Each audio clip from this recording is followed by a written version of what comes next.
Ever felt like you've poured years, maybe even decades into a relationship with a brand? Feeling like a truly valued customer. And then, bam, suddenly the rules just change. Yeah. Or like all those years of loyalty are being measured in some completely new way, and you're left wondering, like, was all that effort really recognized? Well, if you've ever sailed with Carnival Cruise Line, you might be feeling exactly that right about now. Today, we're diving deep into a major shakeup in the world of cruise loyalty programs. We're talking about Carnival Cruise Line's really dramatic overhaul of its beloved, very important fun person, or VIFP, loyalty program. Yeah, and this isn't just like slapping a new name on it, folks. It's a fundamental strategic shift. It really is. And it's sparking some incredibly strong, sometimes pretty heated reactions among their most loyal cruisers. That's right. So our mission for you today is to unpack all the details, all the twists and turns of this transformation. We'll explore what the VIFP program used to be, just to set the stage for how big these shifts really are. Then we'll dig into why Carnival felt this urgent need to change it all up, exactly how this new Carnival Rewards program is going to operate. Right. And crucially, what this seismic shifts truly means for you, whether you're a longtime, really loyal cruiser, or maybe you're just considering sailing with Carnival for the very first time.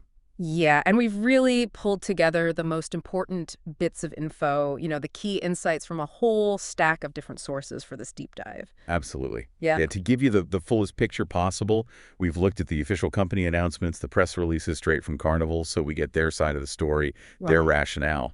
We've cross-referenced those with some really in-depth analyses from, reputable travel news sites, places like the Travel Cruise Critic, the Points Guy. They give you that critical industry context. Yeah, the expert view. Exactly. And really importantly, we've gone straight to the source of that raw, unfiltered emotion. The candid comments, the discussions happening right now, directly from cruisers on social media platforms, Reddit, X. Oh, yeah. People are talking. They are. So this way, we cover every angle, right? From the big corporate strategy down to the very real ground-level passenger feelings. Yeah. So let's navigate these waters together. Let's do it. So to really get a handle on how big these changes are, we first need to look back. What was Carnival's loyalty program before all this? Right. Before this overhaul, the Carnival VIFP Club it launched back in 2012, it was actually, praised quite a bit for its simplicity. It was just beautifully simple. It really was. The core mechanic was so straightforward. Your loyalty status, it was earned strictly based on the number of nights you sailed. That's it. 1 night, 1 point? 1 night equals 1 point. Done. No complicated spending calculations, none of that. Just pure, time spent at sea with Carnival. What's really fascinating there, I think, is how that very simplicity, it created such a deep sense of connection, right? And predictability for cruisers. Totally. This straightforward system, it had 5 distinct tiers. You started at blue, that was your first sailing. Then you moved up to red after your second trip. Up to 24 points or nights. Okay. Gold status kicked in at 25 points, went up to 74. Platinum was the next big jump, 75 to 199 points. And then the top, the revered pinnacle, Diamond, that required 200 or more points, so 200 nights. Wow. And the key thing, what really made this program so cherished by the really dedicated members was that once you hit a status level, it was considered lifetime status. That's huge. Huge. You earned it, you kept it. Forever. That lifetime status, for so many people, that was the ultimate goal, wasn't it? Like a real badge of honor. It signified years, maybe decades of commitment to Carnival. Exactly. It wasn't just about getting perks, but about that feeling of security, knowing your long-term loyalty was recognized forever. And the perks themselves, they were pretty good, genuinely substantial, especially as you climbed that ladder. All right, so what did you get? Well, at the sort of foundational levels, Red and Gold members got benefits like exclusive members-only offers. They got an e-newsletter to stay in the loop. Okay. And a complimentary 1.5-liter bottle of water, which, is actually pretty welcome after a day out. Yeah, definitely. Gold members, they added a complimentary drink on cruises 5 days or longer, and you got that iconic gold VIFP pin, a little tangible symbol of your growing loyalty. Okay, so some nice starter benefits. Yeah. But then Platinum, that's where things really started to ramp up. Oh, yeah, definitely. As guests got to Platinum, the benefits really started delivering like significant value and convenience.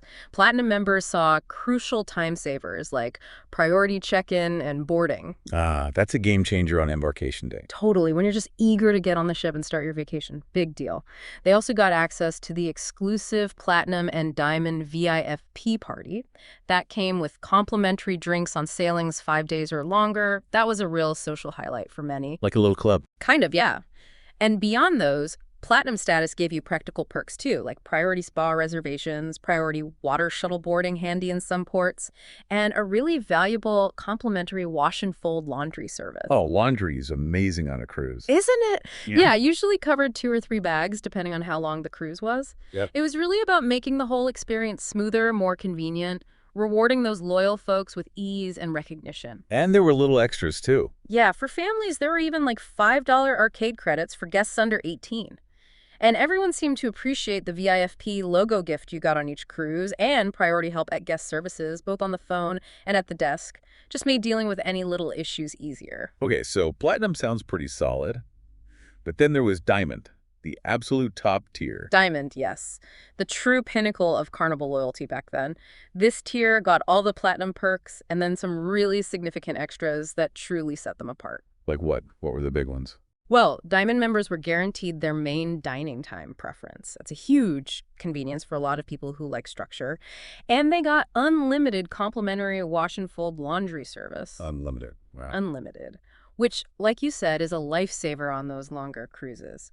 They also received a special event invitation from the captain on each sailing, a nice, unique touch. Okay. But the really big-ticket items, the ones that made Diamond feel incredibly elite and valuable, there was the one-time free cabin upgrade, the option for 3rd, 4th, and 5th guests to sail free. Whoa, wait. 3rd, 4th, and 5th guests free. That's massive savings for families or groups. Huge potential savings. And on top of that, a one-time complimentary meal for 2 at a specialty restaurant of their choice. Nice. Plus, they got a VIFP Club luggage tag set, a small but cherished symbol of their elite status. This wasn't just a program. For so many people, it was like a long-term investment, a relationship built over years, and it culminated in these really tangible, highly valued benefits. Yeah, the appeal of that longevity, the whole idea that your past cruises just keeps rewarding you forever. Yeah.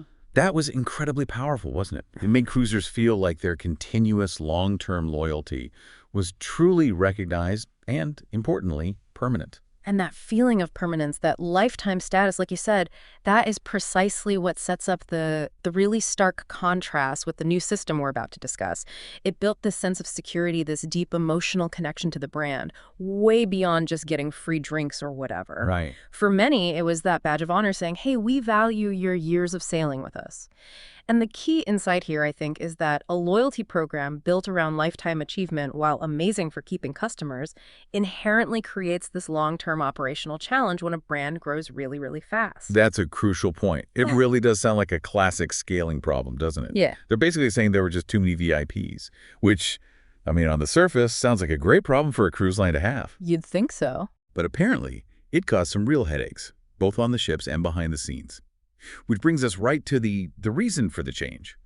Christine Duffy, she's the Carnival Cruise Line president, she herself cited the unprecedented growth of their customer base and just the overall booming popularity of cruising as the main driver for this huge overhaul. Yes, and she gives some pretty compelling, very specific numbers to back that up. In just the last 3 years, Carnival has doubled the number of their Platinum guests. Doubled? And quadrupled the number of Diamond guests. Quadrupled, wow. Imagine that kind of explosion at the very top tiers of your loyalty program. The challenge this created, as Duffy explained it, was significant and immediate. She said, quote, on our Excel-class ships, on average, more than 1,200 guests are Platinum or Diamond, making it nearly impossible to provide meaningful priority benefits. Okay, yeah, 1,200 people trying to board first. Doesn't really work. Exactly. She elaborated, saying, when so many guests have elite status, it is much more difficult to make everyone feel special. These realities will only continue to erode the recognition and rewards of the current VIFP Club program. The core insight there, I think, is that rarity drives value. When elite status becomes common, The very perks that made it desirable get watered down. It forces companies to kind of redefine what elite actually means. It really points to a critical lesson for any business, right? A loyalty program, if it's not designed for scale from the beginning, can become a victim of its own success. It ends up diluting the very special feeling it was meant to create in the first place. So it wasn't just about the numbers on paper, was it? It was the actual experience. The sheer volume of these top-tier guests made it operationally tough for the ships, for the crew, to consistently deliver on those promised exceptional experiences. Precisely. Like you said, when you promise priority boarding to 1,200 people, it stops being priority and just becomes the standard boarding procedure, which completely defeats the purpose. Exactly. And if you connect this to the bigger picture, it really raises an important question about how loyalty programs have to evolve as a company scales up. Carnival also explicitly said they wanted to bring a modern rewards program to their guests. Ah, modern. Yeah, aligning more with loyalty structures you see in the super competitive airline and hotel industries. This signals a really significant philosophical shift, right? Moving towards a model that mainly incentivizes current engagement and spending rather than just looking at past activity and how long you've been a customer. Okay. So the stated goals of the new program are pretty clear. Tackle that overcrowding at the top, improve how guests can earn rewards by recognizing all their spending, enhance how they can use those rewards, and offer more customization for their most loyal members. It's supposed to be about a more flexible, personalized approach. Duffy said the old program was from a simpler time. Okay, simpler time. Now, this is where it gets really interesting. And like you said, for many of you who've been cruising with Carnival for decades, this next part is probably going to be quite a shock. The new program, Carnival Rewards, it officially launches June 1st, 2026. Yep, mark your calendars. And crucially, that VIFP branding, the very important fun person name that people knew and loved, it's gone. Completely eliminated. Replaced by Carnival Rewards. Yeah, this is truly a fundamental shift. It's way beyond just a rebrand. The new system introduces this dual earning system. It's based on two different currencies, stars and points. Stars and points. Okay, break that down. Okay, so stars are the new metric that determines your loyalty tier status, how high up the ladder you are. You earn 3 stars for every dollar you spend on eligible Carnival purchases. Okay, so status is now tied directly to spending. Directly to spending. This includes your cruise fare, your pre-cruise add-ons like airport transfers, and this is key, all your onboard spending. Think drinks, specialty dining, spa treatments, shore excursions, all of that now earns you stars toward status. What doesn't count? One notable exclusion they mentioned is flights booked through the cruise line. Those don't earn stars, so just keep that in mind. Got it. But there's more ways to earn stars too, right? Like the casino. Yes. Big change here. There's a new significant way for casino players to earn status. You get 1 star for every 1 casino point you earn, which for most games, that means every $2 you wager. So if you enjoy the casino, this is definitely a clear path to earning status now. Interesting. And what about when you're not cruising? Right. For that year-round engagement, Carnival is rolling out an upcoming Carnival Rewards MasterCard. It's going to replace their current Barclays Carnival World MasterCard. This new co-branded card will let guests earn additional points and stars on their everyday spending, even when they're not anywhere near a ship. Okay, so they really want you tied into the ecosystem. Now, how many stars do you need for the new tiers? Okay, so the new tier requirements are now totally based on these stars you accumulate. Red tier is still automatic when you sign up, kind of the entry point. Gold tier now requires 10,000 stars. Platinum needs a pretty substantial 50,000 stars. And the top diamond tier demands a truly massive 100,000 stars. Whoa. Can you put that into dollar terms, like roughly? Yeah, to give you some perspective, if you're not counting casino play or credit card spending, just cruise fare and onboard stuff, hitting gold would mean spending about $3,330,000 over 2 years. Okay. For platinum, that jumps way up to around $16,667 in 2 years. And for diamond, you're looking at a hefty $33,334 spent within that 2-year window. Wow. That is a significant financial commitment to get and keep status. It absolutely is a very clear shift to a revenue-based model. Okay, so that starts for status. What about the points? You said there were points too. Right. Separate from stars, you also earn points. These are a completely distinct currency, but you earn them the exact same way. 3 points per dollar spent, plus through casino play and that new credit card. Okay. But these points are purely for redemption. You use them to get rewards. This is where that customization piece that Carnival keeps talking about really comes in. So what can you redeem points for? Pretty much anything related to a Carnival cruise is what they're saying. Extra charge activities on board, shore excursions, drinks, specialty dining, spa treatments. You can even use points as credit towards future Carnival cruise vacations. Is there a minimum to redeem? No! They say there's no minimum, which is flexible. You can use them for small things, like a drink, or save them up for something bigger, like a discount on your next cruise. Any examples of point values? Yeah, they gave a couple, like around 2,000 points might get you a free drink or maybe a day of Wi-Fi. If you're aiming higher, they said about 10,000 points could potentially be redeemed for a 3-night Bahamas cruise for 2. Okay, so there's some real value there, potentially. Potentially, yeah. It gives guests flexibility, like Carnival says, to personalize their rewards in ways that matter most to them. But there's a catch compared to the old fun points. What's the catch? Unlike the old fun points, which never expired, these new Carnival Rewards points will expire if you have no account activity for 3 years. That's pretty common in modern loyalty programs, but it's a change. Okay, point expiration. Got it. Now, here it comes. The biggest change. The one causing all the waves. The big one. The outright complete elimination of lifetime status. That status you worked so hard for, maybe over decades, it's no longer permanent. Passengers now have to requalify for their status every 2 years. That's the bombshell. This introduces what they call a rolling clock mechanism. It's similar to what you see in a lot of airline and hotel programs, right? How does it work exactly? Okay, so you have a 2-year status earning period, let's say June 1st, 2026 to May 31st, 2028. The stars you collect during that time determine your status for the next 2-year enjoyment period, which would be, say, June 1st, 2028 to May 31st, 2030. And then it just keeps cycling. It just keeps cycling. You're always earning towards your next status, even while you're enjoying your current perks. But if a cruiser doesn't earn enough stars within their 2-year earning window, they get bumped down. Bumped down to a lower tier. To a lower tier, or they could lose status entirely. As some of the articles we read put it pretty bluntly, if you take a break from cruising, you're probably going to find yourself back at red tier status. Ouch. Yeah. And while this does mirror those airline and hotel programs needing annual or biannual requalification, it's really worth pointing out that key difference again. Many major airline and hotel brands still offer lifetime status once you hit some very high threshold, millions of miles or points. Carnival is explicitly not doing that here. Right. No lifetime option at all. None. And it contrasts sharply with, say, MSC cruises. They only require 1 cruise every 5 years to keep your status, which seems way less demanding in comparison. It really brings up that fundamental question again. Is this system truly designed to reward long-term loyalty? Or is it just engineered to drive continuous, high-value spending, effectively ignoring past patronage? So what happens to people who already have VIFP status? What about them in this transition? Okay, good question. There is a transition period, kind of a grace window, you could call it. Current VIFP members will be transitioned over to Carnival Rewards on June 1st, 2026, at their current VIFP tier level. So they start at the same level. They start at the same level, and there are specific grace periods depending on what level that is.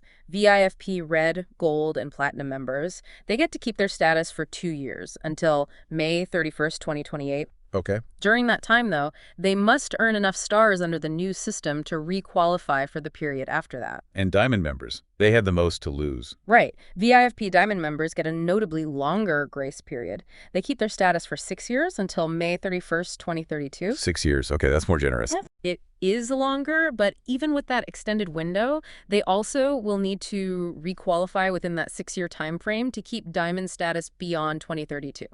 So eventually everyone has to play by the new rules. Eventually, yes. Oh, and one small point of continuity. Yeah. Your existing VIFP number, you get to keep it, but it'll just be called your Carnival guest number after the switch. Okay. So this transition strategy, it feels like Carnival's attempt to kind of cushion the blow, especially for their top tier folks. But that fundamental shift to requalification, it remains. Right. Now let's talk perks, because status is only worth it if the benefits are good, right? This is where a lot of the disappointment seems to be coming from, especially for the long-time cruisers. Yeah, this is a big area of contention. While some core benefits are staying, there are some very noticeable changes, some downgrades, and some things just gone, especially for Platinum and Diamond. For instance, a small thing, but symbolic. Gold tier guests won't get those gold pins anymore. Right, the little things matter. And the downgrades, they get more significant, more impactful as you go up to Platinum and Diamond. Platinum members, for example, won't receive those VIFP Club logo gifts on every sailing anymore. That was a small but kind of appreciated token. Okay. The VIFP party, the one on cruises of 5 nights or more, that social highlight, that's now just being replaced by a limit of 2 free drinks per person. Not really a party event anymore. So no dedicated party, just drink vouchers, essentially. Pretty much. For families, those $5 arcade credits for kids under 18, gone. And that welcome treat you used to get automatically on longer cruises, now it's only available on request. A subtle shift, but it feels less automatic, less recognized. And if you're Diamond, this is where the cuts really bite, right? Yeah. Impacting some of the highest value benefits they used to have. Absolutely. All the changes hitting Platinum also hit Diamond. But beyond that, the really coveted one-time free upgrade or that 3rd, 4th, 5th guest sail free offer. Yeah. Eliminated. Completely gone. Wow. That was a huge value proposition for families or groups. It's massive. And the free specialty restaurant meal for 2, also no longer offered. That was a really nice culinary perk people look forward to. Yeah. Even the VIFP luggage tags, small but symbolic, those are no longer being awarded either. So just to be clear, the actual Diamond and Platinum parties, the events themselves, gone. Replaced by just 2 free drinks each. Correct. It definitely feels like you're taking away some of the really big ticket items, especially for the people who spent the most money and sailed the most nights over the years. Yeah. This selective cutting of benefits, especially for the highest tiers, combined with that whole new earning structure based on spending. It really reframes the whole value of status, doesn't it? It absolutely does. It really begs the question, are the perks that are left still worth the significant spending you now need to achieve and maintain them, especially since they're not permanent anymore? Right. But it's not all takeaways, is it? What is staying or maybe even new under Carnival Rewards? Okay, fair point. It's not all reductions. Let's look at what is staying or new. Red members, the entry level, they still get the basics, members-only offers, the e-newsletter, that complimentary 1.5-liter bottle of water. Okay. Gold tier keeps all the red perks, plus they'll now have access to a dedicated support desk, and they get 1 free alcoholic drink on sailings 5 nights or longer. That's actually a new tangible drink benefit for Gold. Okay, 1 free drink for Gold. What about Platinum under the new system? Moving up to Platinum in Carnival Rewards, you do still keep significant advantages. You get all the Gold perks, plus you get a dedicated Platinum support desk for faster service, you get a collectible pin, and importantly, you get 2 free drinks on every cruise, which, for some people that might actually feel like an upgrade from the old party if they just wanted a couple of drinks anyway. Interesting perspective. What else for Platinum? You also continue to get the free wash and fold laundry service, which is great. You keep the priority service counter on board, priority specialty dining reservations, priority seating in the main dining room, and that nice early check-in window 16 days before sailing. And the boarding. Crucially, yes, you keep priority embarkation and disembarkation, still key for a smooth travel day. Okay. And Diamond. The new Diamond. The new Diamond. You get all the Platinum perks, plus you get heightened priority reservations in all specialty restaurants. You get guaranteed main dining room reservations. That's a definite plus, especially during peak times. Guaranteed is nice. Yeah. And you still get a special event on board with the captain, so they're keeping that personal touch at the very highest level. Okay. Now, you mentioned something earlier called milestone rewards. How does that fit in? Is that different? Yes, very different. And this is a key distinction. Milestone rewards are a completely separate track from the new stars-based status system. They are separate from the status qualifying stars, and crucially, they do not reset every 2 years. These are based purely on cumulative nights sailed, just like the old VIFP system in this one specific aspect. It's about recognizing long-term cruising frequency.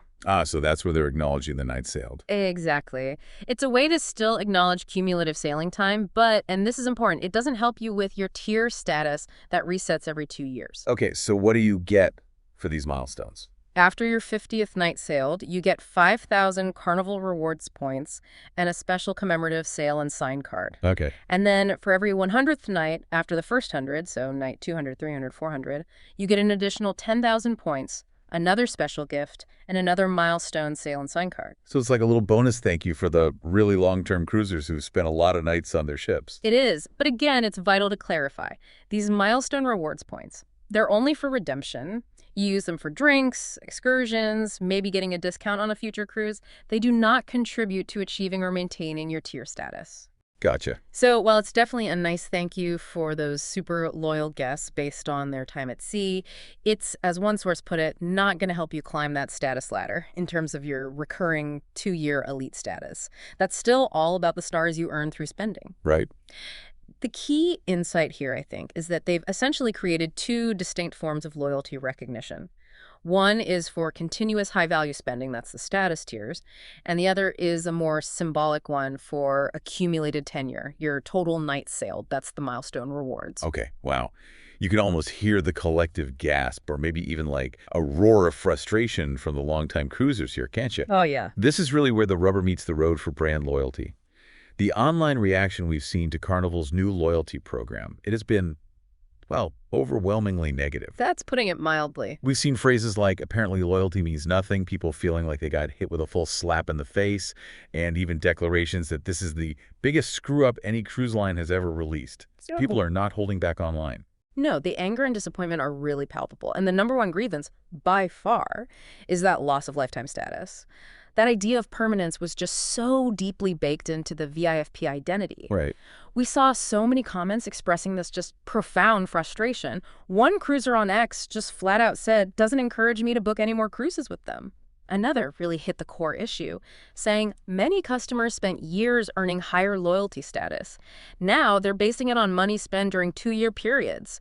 The problem is the people who qualified over the years can now lose that status. Yeah. And on Reddit, users are being really blunt, things like, I am OUT, back to Royal Caribbean, Norwegian, etc., and just simply took away lifetime, I'm out.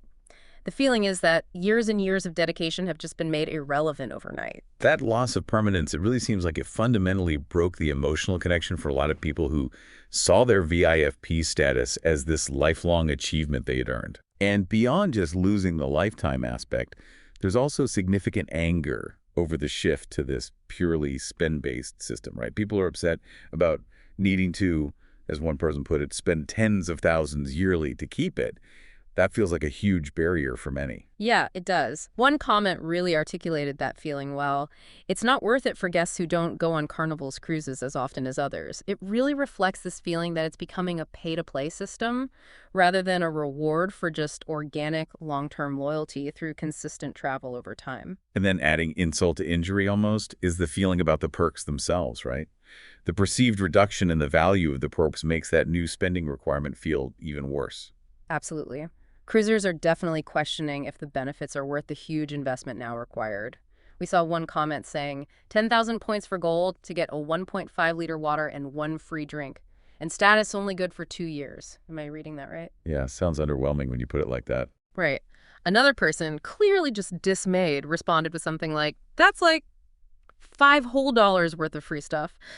There's this really strong sentiment that the benefits that are left barely cost Carnival anything to provide, which leads to this feeling of being undervalued even if you are spending significantly now. And this really brings us back to that core debate. Does loyalty mean years of patronage, years of sailing with a brand, or does it just mean continuous high-value spending right now? The market's reaction, especially when people start comparing Carnival to its competitors, really highlights how closely consumers tie the perceived value of a loyalty program to its structure. And it felt like a double disappointment for many too, didn't it? Because this news came out right around the time Carnival also confirmed they would not be offering a combined loyalty program across all their different brands, like Princess, Holland America, even though they're all under the same parent company, Carnival Corp. Yeah, that was another blow for some. Cruisers are definitely expressing a strong desire for those combined loyalty programs, mentioning specifically like Royal, Celebrity, and Silversea, where you get reciprocal benefits across their different cruise lines. Right. This lack of cross-brand loyalty with Carnival is really seen as a big missed opportunity. It stops loyal Carnival Corporation customers from being recognized and rewarded when they try out other lines within the same family. Okay, so the reaction sounds pretty harsh overall. But was it all negative? Were there any positive takes, even if they were in the minority? Yeah, it's important to acknowledge it wasn't universally negative, though overwhelmingly so. We did see some nuanced or minority positive views pop up in the discussions. Like what? Well, some cruisers definitely saw potential benefits, especially for the casino players. One person noted it will be good for most casino players. They will get points for gambling and can use those points to buy stuff where before they didn't get anything. So that's a new valuable avenue for that specific group. Okay, good for gamblers. Anything else?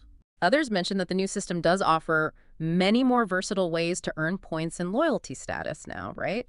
Through spending on almost everything on board, plus off-ship with the credit card.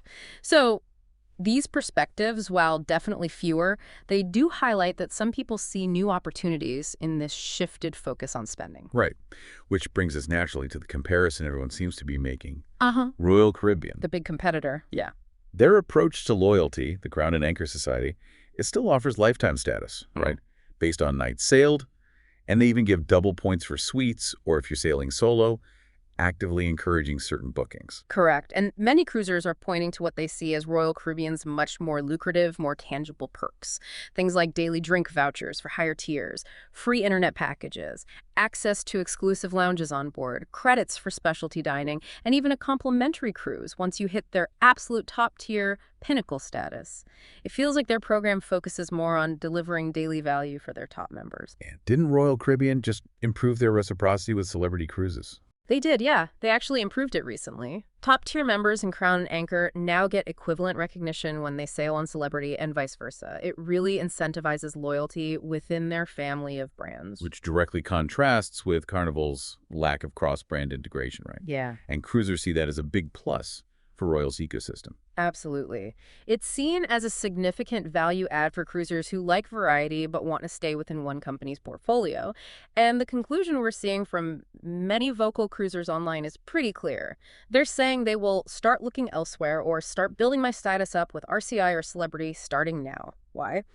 Because in their view, Carnival clearly no longer cares about the loyalty they demonstrated over years or even decades. Wow. This comparison really just underscores how closely consumers connect perceived value with the structure of these loyalty programs and just how much they cherish that earned lifetime status. The big question becomes, is this perceived modernization by Carnival worth the very real risk of alienating such a deeply loyal customer base? Yeah. So it really boils down to, it's not just about how many times you sailed anymore, but how much you're opening your wallet. Right, exactly.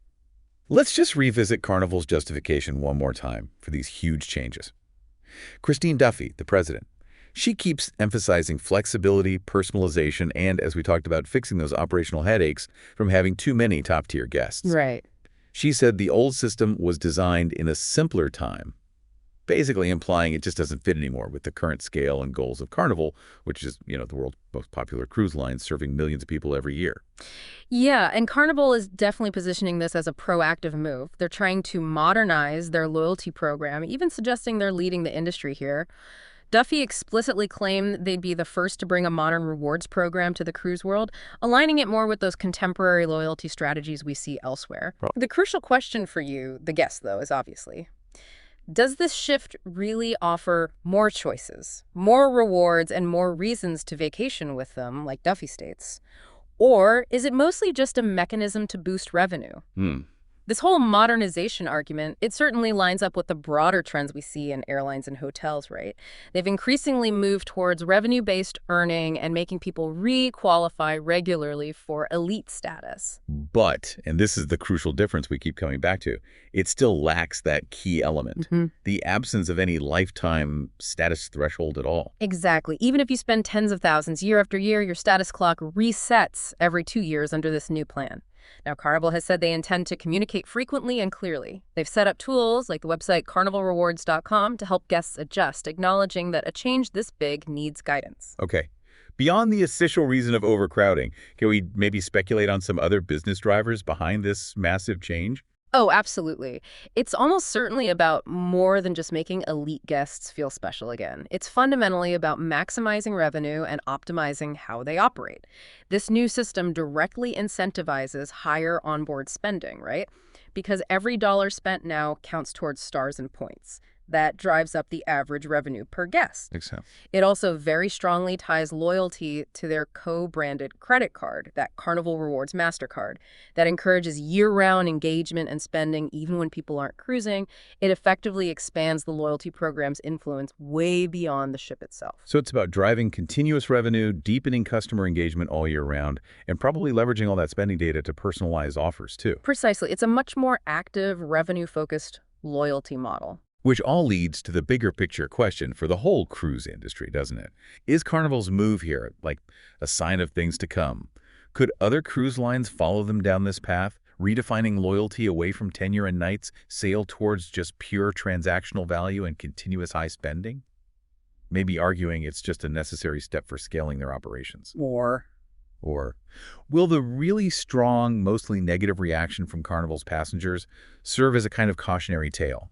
Will it demonstrate that ditching lifetime status and shifting so hard to a spend-based, always requalifying model might just alienate too many of your most loyal customers, potentially pushing them straight to competitors? That really is the central dilemma, isn't it? And you can bet the other cruise lines are watching this very closely. In an industry where vacation time is pretty limited for most people, unlike, say, frequent business travel that drives airline and hotel loyalty, where people rack up points constantly, how effective will a purely revenue-based, constantly resetting loyalty program truly be in keeping a broad customer base happy, especially those who might only cruise once or twice a year? Yeah. The market's reaction so far, especially those direct comparisons people are making to competitors like Royal Caribbean, it just highlights how closely consumers connect perceived value to how these programs are structured and how much they really cherish that earned lifetime status. The long-term impact on Carnival's brand loyalty, their market share, it's going to be a fascinating case study to watch unfold. Okay, so let's recap our deep dive today. Carnival Cruise Line is undertaking this massive transformation of its loyalty program. They're moving away from the long-standing VIFP club, which recognized loyalty based on cumulative nights sailed and had that really valuable promise of lifetime status, to the new Carnival Rewards. Right. This new system fundamentally redefines loyalty. It's now a spend-based, perpetually resetting system using stars for your status tier and points that you can redeem for rewards. And this shift, as we've seen, has ignited some really strong, often quite negative reactions from loyal cruisers. Many feel their decades of patronage are being devalued, even as Carnival justifies the change as a necessary modernization to deal with overcrowding and offer more flexible, personalized rewards. So this brings us back to you, the listener. What does this dramatic change mean for your cruising habits? If you're a longtime Carnival loyalist, are you maybe now thinking about shifting your loyalty to another cruise line, perhaps one that still offers lifetime status, or just a different value proposition that feels better to you? Or maybe this new system, with its emphasis on current spending and the wider range of ways to earn points and stars through onboard spending, the credit card, maybe that actually aligns more with how you choose to spend your vacation dollars. Maybe you like the idea of personalized rewards based on your spending. It's definitely a lot to consider. The whole cruise industry continues to evolve. It leaves us with a final thought, doesn't it? In this world of constantly changing customer loyalty programs, where does true loyalty actually reside? Is it in the decades you spent faithfully sailing with a brand, building memories, racking up those nights at sea? Or is it really just in the dollars you're willing and able to spend in the next 2 years to maintain a temporary status level? What does this big shift tell us about how companies now define their very important fun people, or really any valued customer in today's increasingly competitive, data-driven market? It's definitely a question worth mulling over as the cruise industry and loyalty programs in general sail into this new era.